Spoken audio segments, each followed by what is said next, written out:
اللہ का शुक्र अदा करती हूँ कि उसने मुझे नाउम्मीद नहीं होने दिया, और सर काशान का और KFC एकेडमी जिन्होंने हमें फ्री ऑफ कॉस्ट इंटरव्यू की प्रिपरेशन करवाई, अल्लाह ताला इनको मज़ीद कामयाबियाँ अता करे, दिन दुगनी रात चौगनी तरक्की अता करे। मेरा इंटरव्यू वेडनेसडे को था, 11 दिसंबर।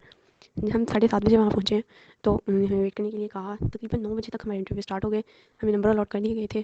2 लड़कियाँ जाती, जब एक लड़की वापस आती तो दूसरी उठ के चली जाती, इस तरह से बारी बारी इंटरव्यू हुई। जब मेरी बारी आई तकरीबन 11:30 हो चुके थे, तो मैं अंदर गई, सलाम किया। सर ने कहा बैठ जाओ, मैं बैठ गई। सर कहते आर यू कंफर्टेबल? मैंने कहा यस सर। सर कहते ओके इंट्रोड्यूस योरसेल्फ। मैंने अपना इंट्रोडक्शन करवाया, और उसके बाद सर ने पूछा कि आप फिटनेस क्यों ज्वाइन करना चाहती हैं। मैंने बताया कि मेरे पेरेंट्स हैं, मुझे मेडिकल में भेजना चाहती हैं और मुझे आर्मी का भी शौक है, तो इस वजह से फिटनेस ज्वाइन करना चाहती हूँ। पेरेंट्स का पूछा और सिबलिंग्स का पूछा, क्या हैं, कितने क्या, मतलब क्या क्या करते हैं, कहाँ पढ़ते हैं। और उसके बाद मैम ने पूछा कि आप MD-CAT स्कोर क्या है आपका, और MD-CAT में दोबारा अप्लाई करेंगी, अगर आपका फिटनेस में दोबारा सेलेक्ट ना किया जाए तो क्या करेंगी आप। तो मैंने कहा कि मैं BS नर्सिंग करूँगी। तो कहती हैं कि आपको अपना टाइम नहीं वेस्ट करना चाहिए, और ज़रूर अप्लाई करें, MD-CAT भी दोबारा दीजिएगा और फिटनेस में भी दोबारा अप्लाई कीजिएगा।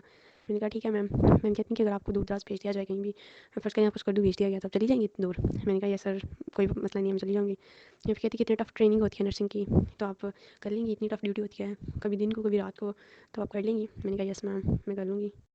फिर मैम ने पूछा कि एक नर्स की क्वालिटीज़ क्या होती हैं। फिर मैंने वो बताया कि उसे काइंड होना चाहिए और केयरिंग होना चाहिए। और फिर मैम ने पूछा कि आप को छुट्टी नहीं मिली, मतलब डिसिप्लिन बहुत ज़्यादा टफ होता है, छुट्टी नहीं मिलती आर्मी में। तो मैंने कहा नहीं मैम, कोई मसला नहीं है, डिसिप्लिन है तो फिर फॉलो तो करना ही होगा। तो फिर दूसरे मैम की तरफ मैंने पॉइंट आउट किया कि आप पूछें, तो दूसरे मैम ने मुझे कोई क्वेश्चन नहीं किया। उन्होंने कहा best of luck, best wishes for you. और मुझे कोई ना कोई हैवी क्वेश्चन हुआ और ना कोई GK question. And then I said thank you ma'am, अल्लाह हाफिज़, और उसके बाद मैं बाहर आ गई। एक दफ़ा फिर से मैं अल्लाह का शुक्र अदा करती हूँ, और कैसे एकेडमी, अल्लाह उन्हें दिन दुगनी रात चौगनी तरक्की अता करे, आमीन।